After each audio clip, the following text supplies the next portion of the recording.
Okay, I'm already pleased with the music. Welcome to the debut, the maiden voyage, the first shot of Dynasty 365 podcast, the Dynasty Fantasy Football podcast for fantasyandframes.com.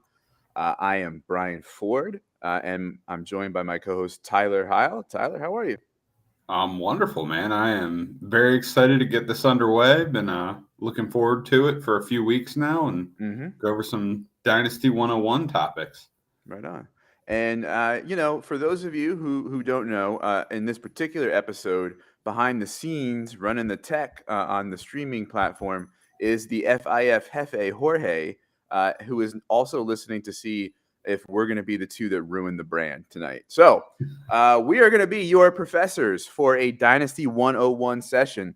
Even if you're somebody who's been playing for a while, I think it's always good to hear other people's takes on basic things like startups and trade values and such. So we're going to just move right into the first part of this, and that is Tyler, I'll ask you a question. If somebody came off the street or saw you on the street and said, Tyler, what is Dynasty football? Why is it different from Redraft? What would you say?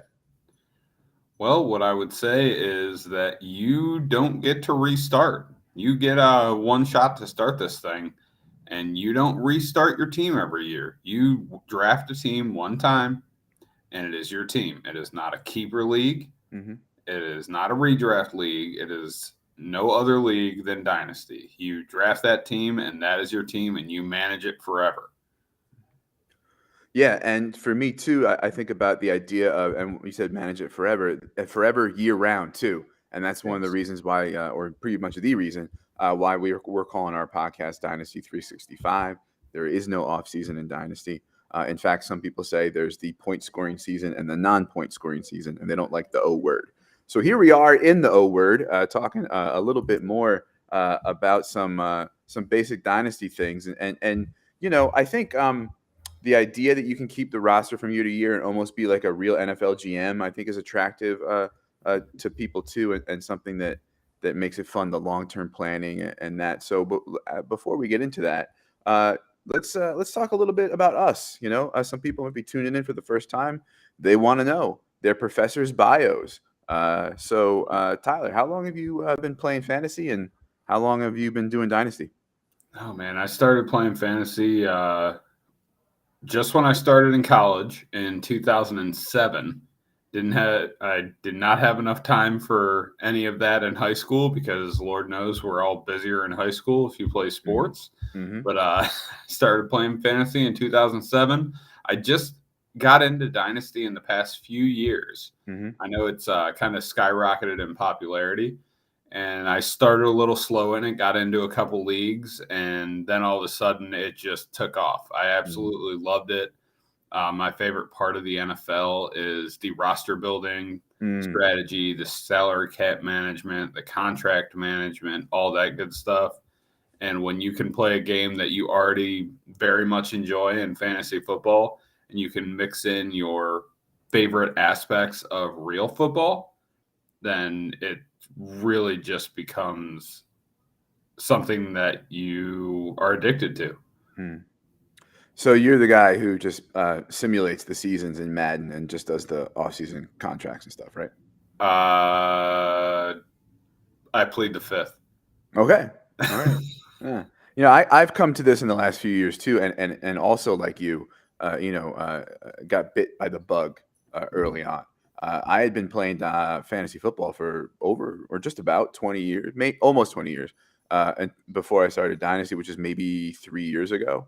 And I just immediately got hooked. The year-round engagement, the long-term planning, trying to get ahead of a curve on a player, and there's definitely more trading in Dynasty than there is in Redraft, and so now there's Dynasty podcasts like Dynasty Junkies, and I'm in leagues that are called like Dynasty Anonymous, so like there's this idea that like I think for a lot of people like Dynasty Dev, C2C, there's sort of this like addict behavior with it versus maybe Redraft, or maybe I'm generalizing. What do you think?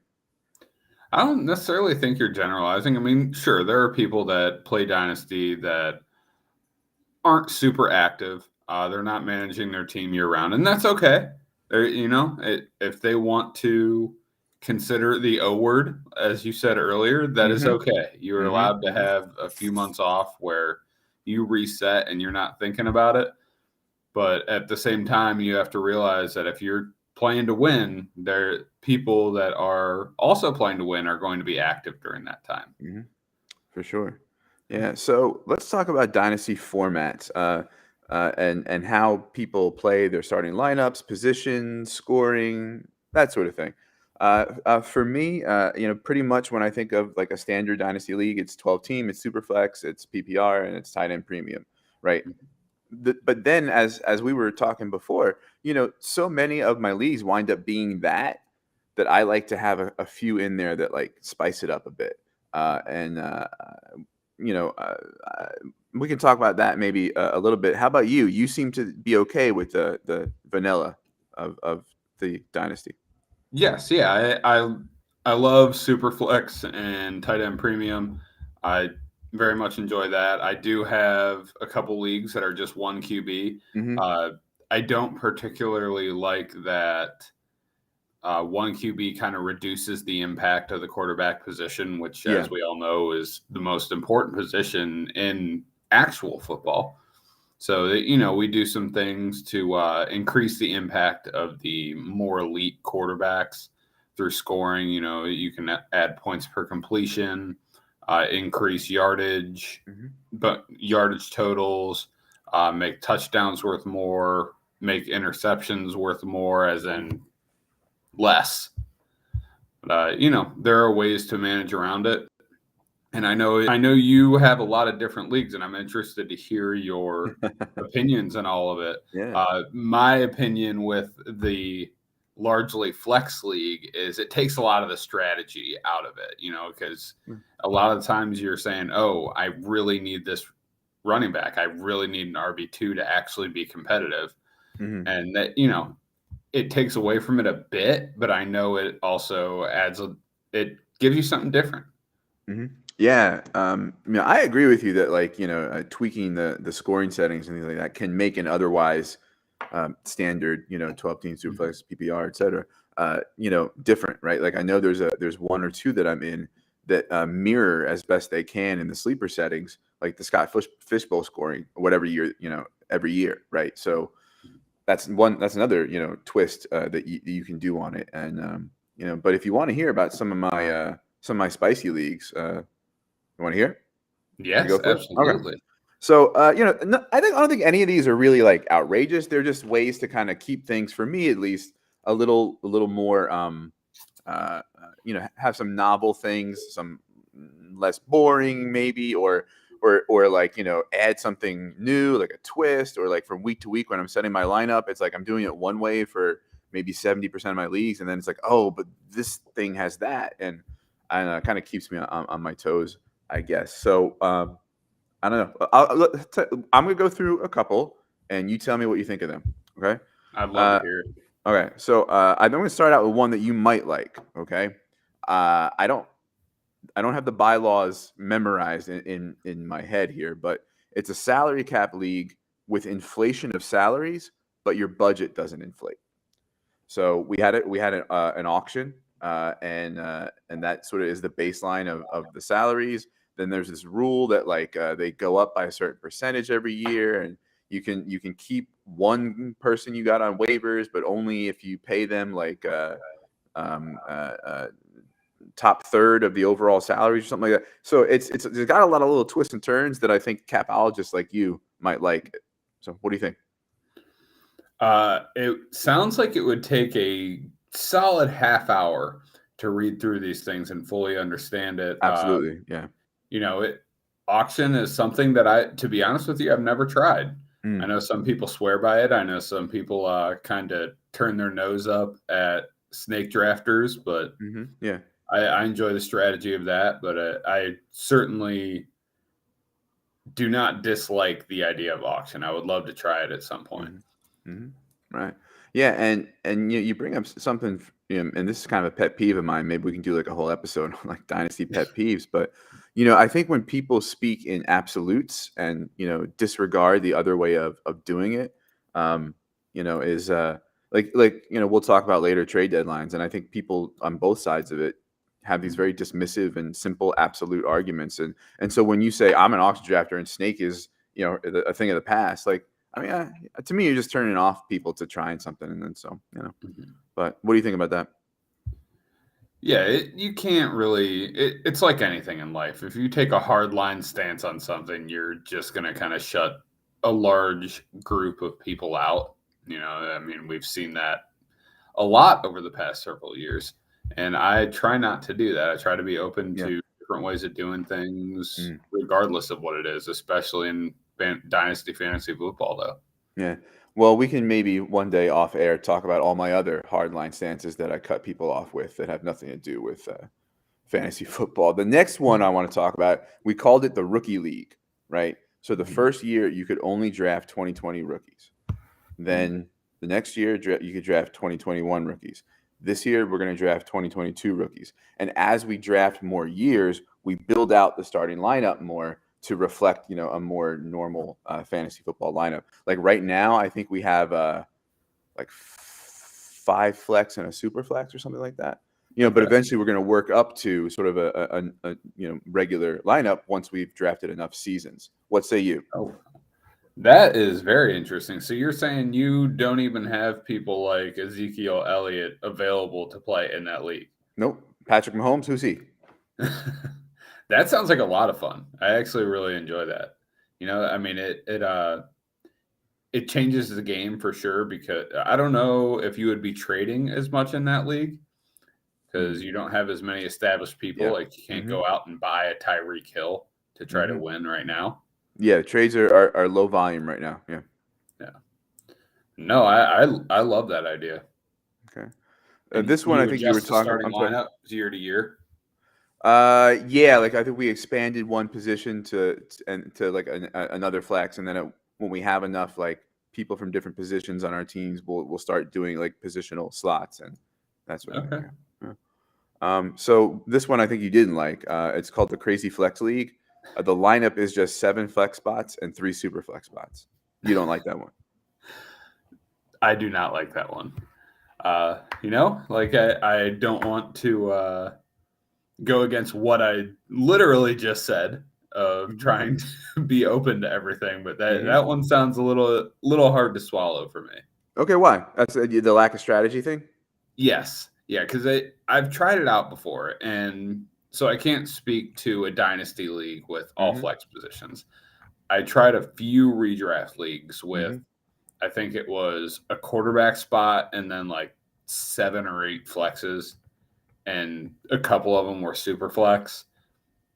And I was looking through trying to trade, and nothing made sense because it didn't matter. No one needed a tight end. No one needed a wide receiver. No one needed a running back. It was just whoever you had. And it just kind of, I guess it made it a little too simplistic at some point. I don't know. Sounds like it made it complicated to trade. Challenge, strategy, right? I suppose, yes. I can be convinced, I think. Okay. So let's then go to my last one that I see becoming more and more popular. Maybe it's just I'm just in like a certain bubble with the people I talk to, but it's kind of like a hybrid of like a standard and a super flexy one. And that is 1 quarterback, 1 running back, 1 wide receiver, 1 tight end, 1 super flex, and then the rest are flex. So you have some positional, but then the rest are flex. Some people swear by it. I like to mix it in. Yeah. What say you? I like it. Okay. It's very difficult. It's becoming extremely difficult to find a high volume producer at running back because NFL teams are realizing you really just need 2 guys. It's very if your name's not Derrick Henry, I mean, how are you going to be able to handle 300, 350, 400 touches a season? It's just insane. They get in a car crash like 50 times a week, essentially. So the running back position is very hard to manage, especially if you're looking for an RB2 or an RB3. So I do enjoy that aspect of it. It would make it a little bit more competitive, whereas people can just get that one bell cow running back, because there are about 12 of them, 12 to 16 of them, and fill in the rest. And I also like that you didn't get rid of tight end. Oh yeah, always gotta give love to the tight ends. Okay. Oh yeah. So we've talked about my spicy league formats. You were talking before about league settings that we can tweak. So let's talk a little bit more about that. What are some settings you like to see, either in a lot of the leagues you are in, or at least a few, to kind of mix things up? Tell me about settings. So a lot of different settings. You can vary your settings very much, but standard settings are basically redraft scoring, where you're getting 1 point for 10 rushing yards, for 10 receiving yards. You're getting 1 point for 25 passing yards, things like that. So the one thing that I feel strongly about is standard scoring. That you don't have to do PPR, you don't have to do half PPR, but I think you should find a way to reward players for being involved. Such as I've heard things like awarding points for a first down reception, not just every reception where they could lose yards on it. I'm okay with that. But to not reward a player for having 10 receptions in a game, even if it was just for 44 yards, he was very much involved in that game plan. I think you got to find a way to consider the workloads being given. Okay. Sorry, go ahead, Brian. Yeah, a question on that. Perhaps a sarcastic question that is going to derail the show. Have you applied for FSWA at all, or no? I have not. Okay. All right. Don't let Andy Barons hear this episode that you poo-pooed standard scoring. Just a tip. Not that he's listening, but Well, if he is, he can come on and tell me just how wrong I am. Okay. Yeah. So what are some other settings you like? So in the 1 QB league, I did kind of mention it before, but I like increasing the impact of the quarterback, which is the point of a super flex league.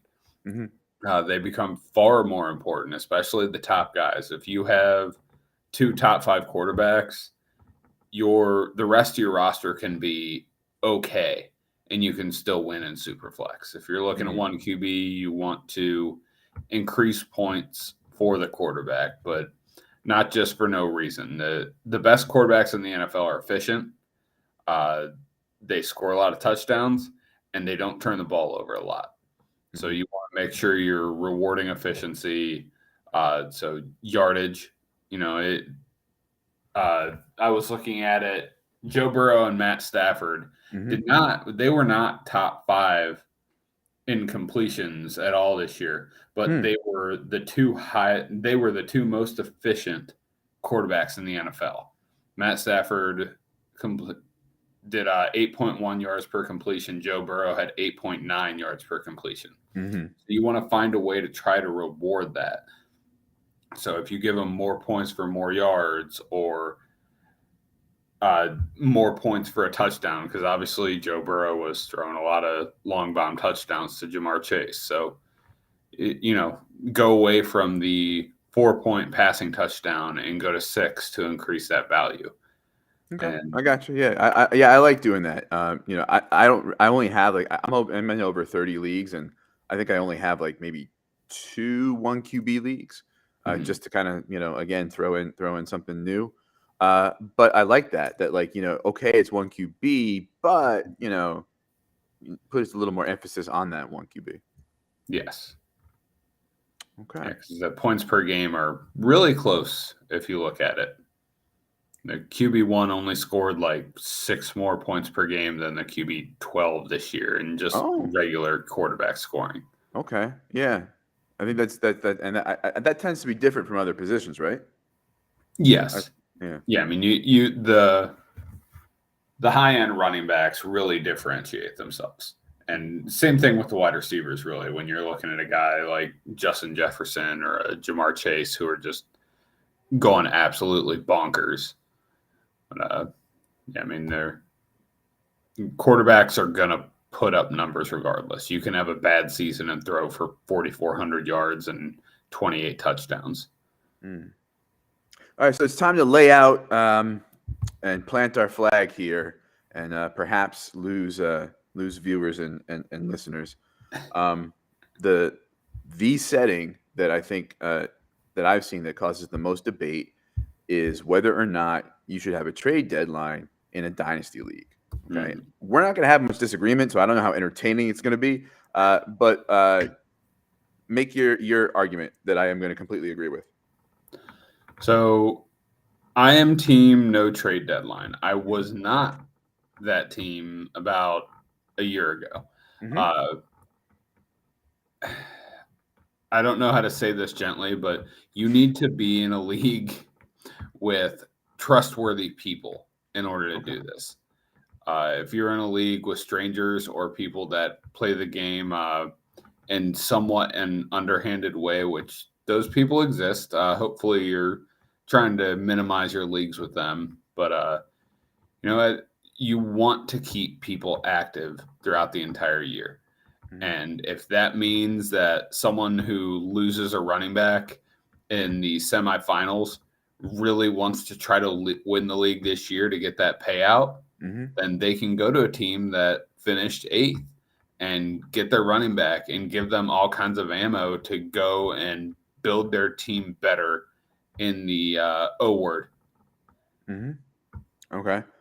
So what you're saying is that, like me, you wrote a Google Doc called the No Deadline Manifesto and pasted it in all your league chats to try to get them to change it to no deadline, right?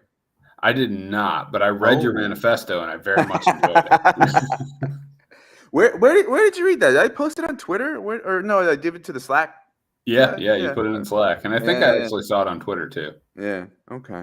Yeah. So hey, when I get passionate about something, I will often go overboard. Hey guys, we should not have a trade deadline, and here's 1,500 words why.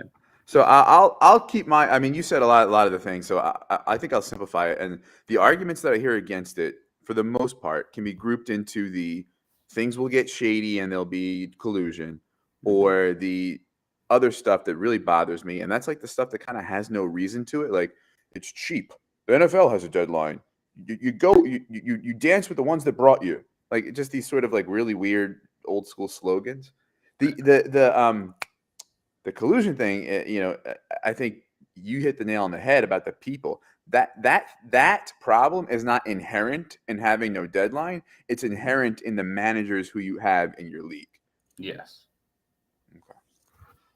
All right, maybe we can have an episode and bring on some poor folks who want to have a deadline, and we can pester them. Yeah, that would be a lot of fun. I love pestering people. So, besides trading, deadline or not, one of the most popular, important, exciting things for people in Dynasty is the startup, right? This is the original initial draft it can be done several ways, and this is where this is your first shot at laying out the foundation of your team. Okay, some people have different strategies and how they approach things, right? For some, they basically go in and say, listen, the point of this is to win and win money. So I'm going to, draft a roster that can be competitive for the next couple of years. Other folks skew a different way.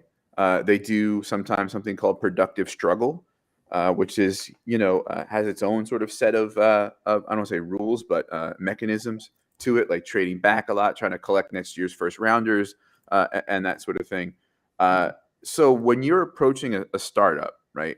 For me, I don't necessarily have I've decided going into it that I have a strategy.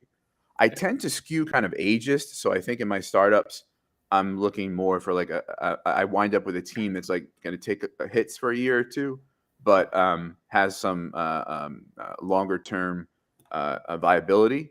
But I'm not opposed to, if the draft is moving a certain way, saying, okay, well, screw it, I'll take Dalvin Cook, right? So what about you? How do you approach startups like that? So I know in discussions with you that I am not as ageist as you. I try to look at a 3-year window. Mm-hmm. If you're looking at people like Adam Thielen from a year ago, the guy's 30 years old. That 3-year window is going to slam shut. So that's someone that would drop down for me. Mm-hmm. But like you said, I don't go in with a specific strategy other than I really like to spread my team out. And what that means is you will be hard pressed to get me to go running back Mm-hmm. to Mm-hmm. start a startup draft, or even sometimes wide receiver. When you're super flex, I really prioritize that top quarterback. Mm-hmm. I'll prioritize those top tight ends, because when you look at guys like Kyle Pitts and Mark Andrews, I mean, their value is just so much higher than at those onesie positions that I'll start to prioritize those. Mm-hmm. Yeah, I think I just like to have a well-rounded team. Mm-hmm. And try not to draft guys that are, let's say, 29 and older. Yeah. Okay. I'll dabble in the 28-year-olds every now and then. Okay. I No, don't know what I can dig that. Yeah. I think for me, maybe that line might be a little lower, although I don't necessarily have like a hard stance on a number. I think it's sort of, player dependent. Mhm. But yeah, I mean, I'm in leagues with a few folks that, kind of, we all mutually know each other, and we're in several leagues together. And, a typical superflex startup, like 9 quarterbacks might go in the first round. That's just the way that they approach things and the way that they prioritize quarterback. But I'm in so many leagues now that I'm on a strict no startup diet this year. I don't know that there's going to be any exceptions to that. How about you? Are you going to be doing any startups this season?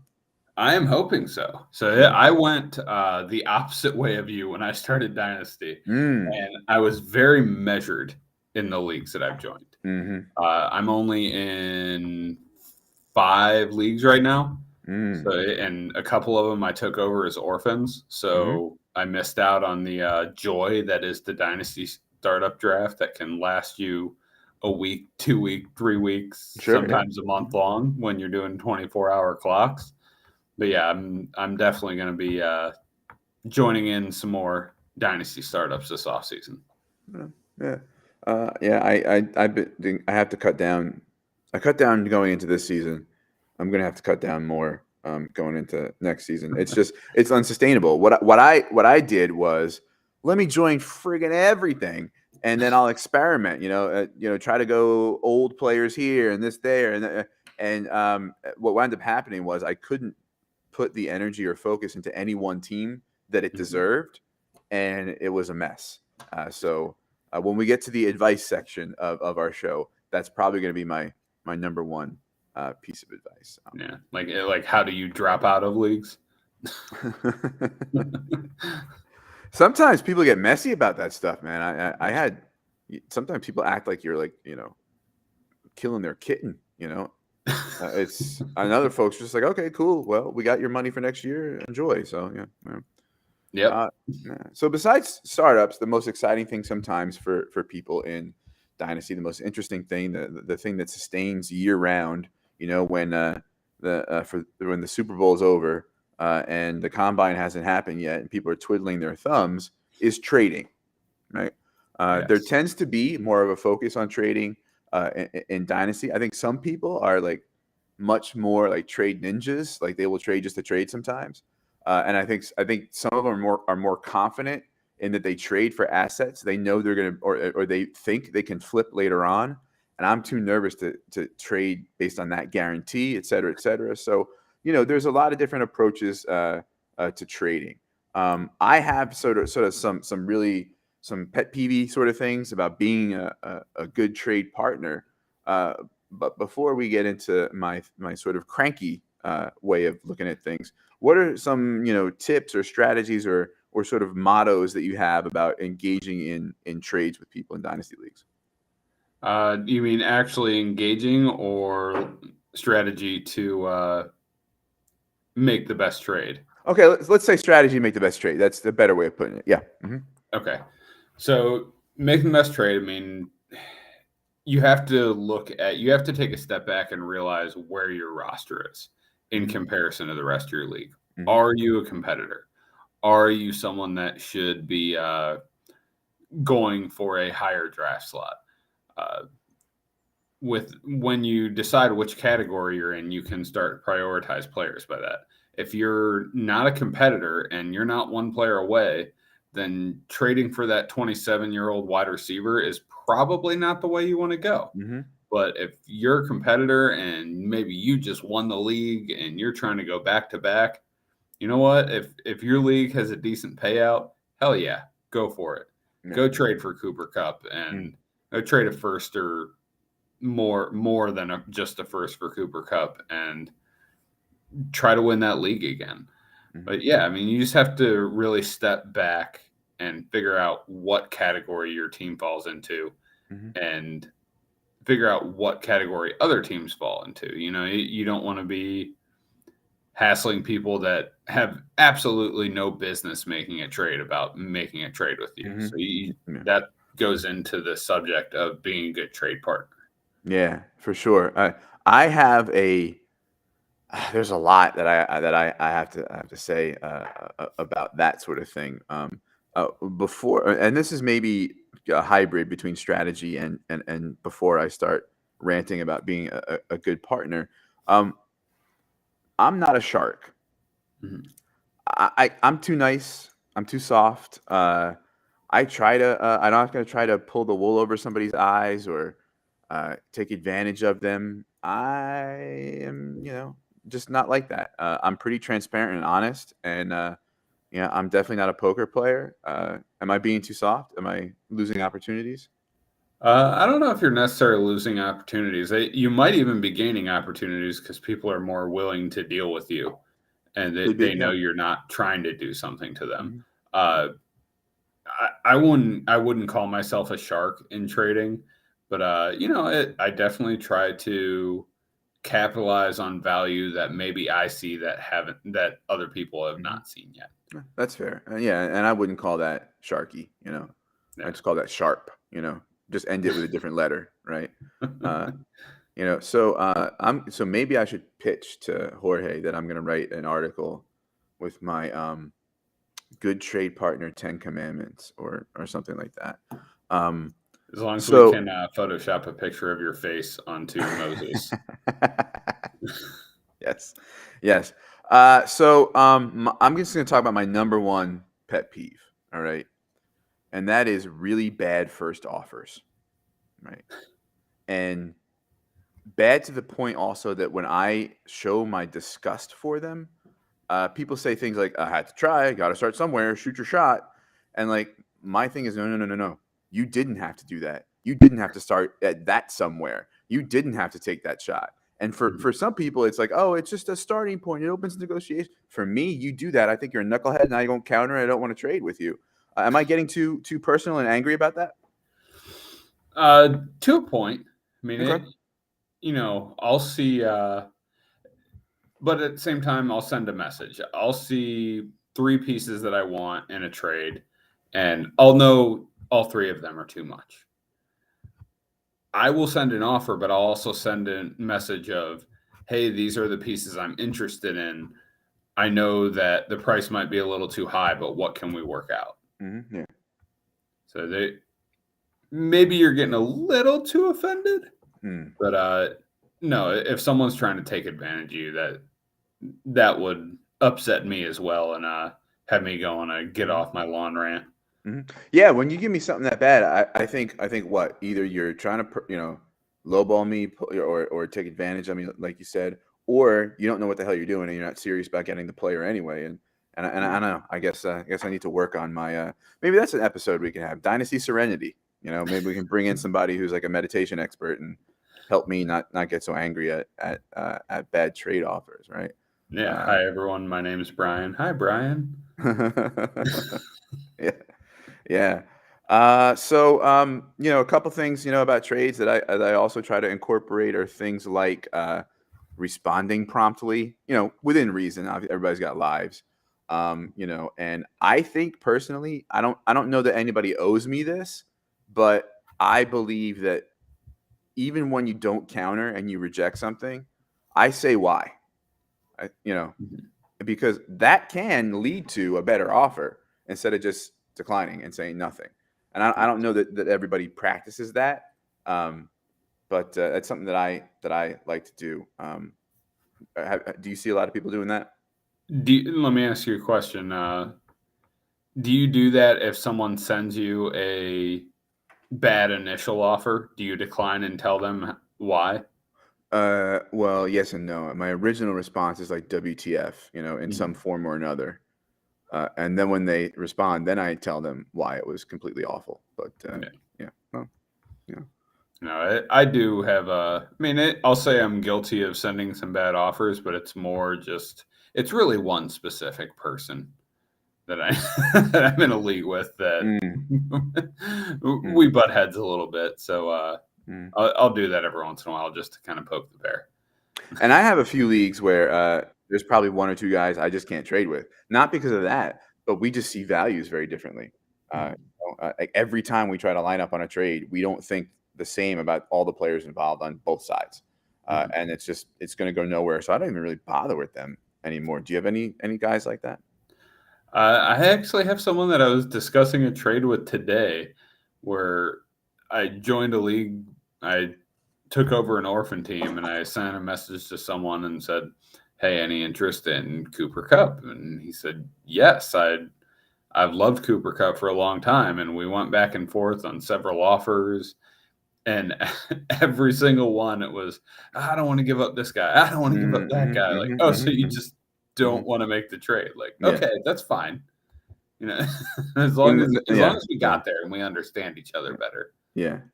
Right. Okay. So maybe we can have we'll make notes a trade etiquette show or something like that, and somebody can tell me why I need anger management, and can take questions about what's okay. Maybe, who knows? One of the things that people like to trade and what makes dynasty trade so fun is draft picks, right? And so I think they become trade assets, and they become things that I think you can try to hold value with.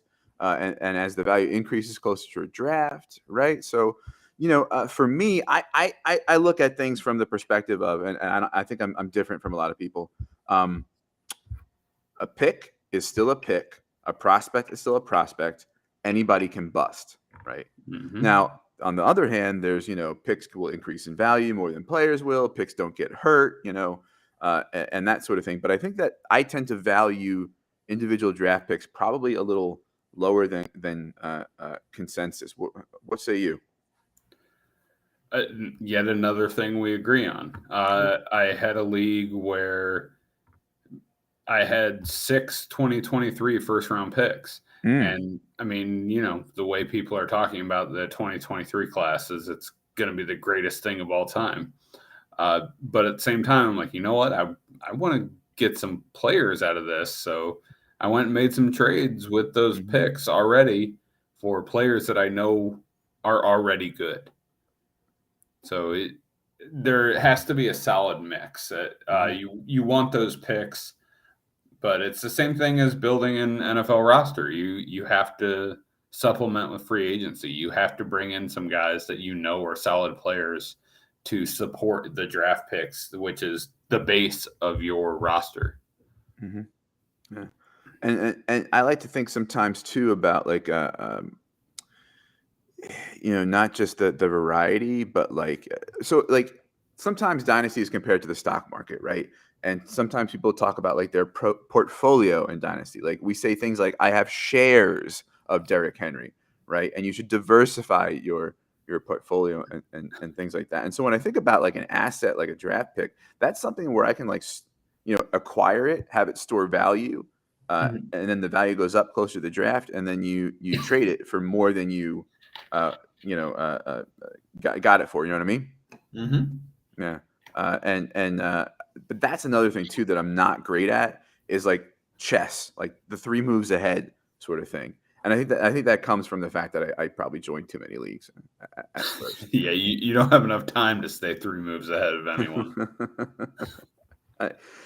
So those picks can be turned very often into rookies and rookie drafts, right? In rookie drafts. And people get they like the shiny new toys, and they like rookie fever as we get closer to those rookie drafts. So we're gonna have at least a few shows on rookies before the NFL draft. After it, we're gonna talk about rookie draft strategy and get folks, maybe some guests who will tell you some good info on the class of 2022. And so look forward to that.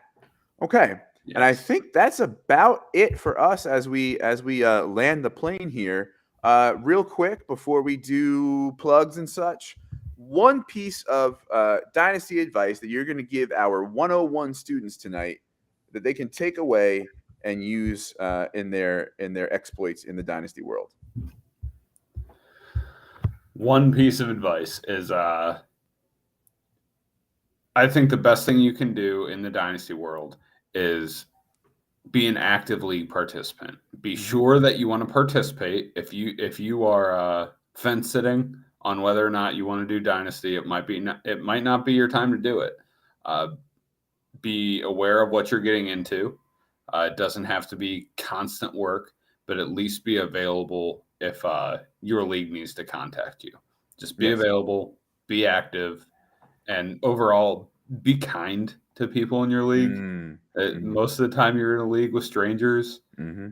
If they're sending you bad trade offers and they're strangers, doesn't mean they're a bad person. It might just mean that they were off or they don't have the same information as you do, or they believe something differently as you. I feel like I'm being subtweeted.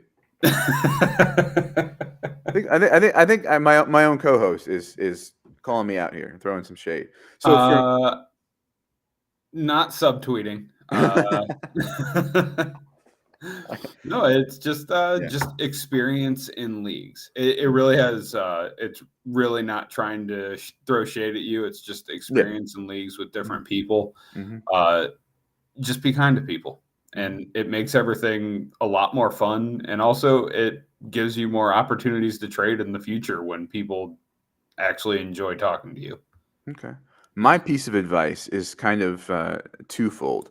One, be a sponge.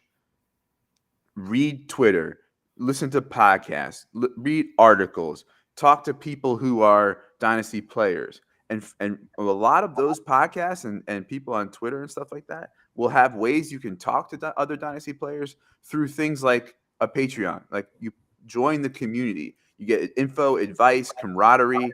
You bounce things off of people. You go through the journey together.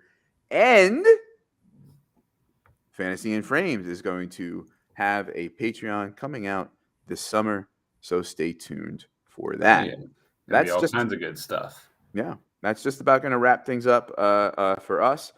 So remember to check out fantasyinframes.com and all the great content there. Currently, some Dynasty articles on risers and fallers. The last one I wrote was for the tight ends. What was the last one you have on the site? I had running back fallers. Okay. All right. So check out those and roast us on Twitter for having bad takes. And so be sure to check out the other podcasts on the growing Fantasy in Frames podcast network. Things like the Daily Fix, and we have an IDP podcast, and we of course Fourth in Frames, the mothership.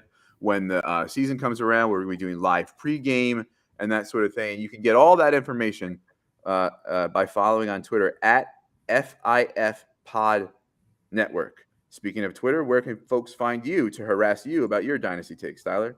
I sincerely hope I do get harassed, but it's at FF Tyler Heil.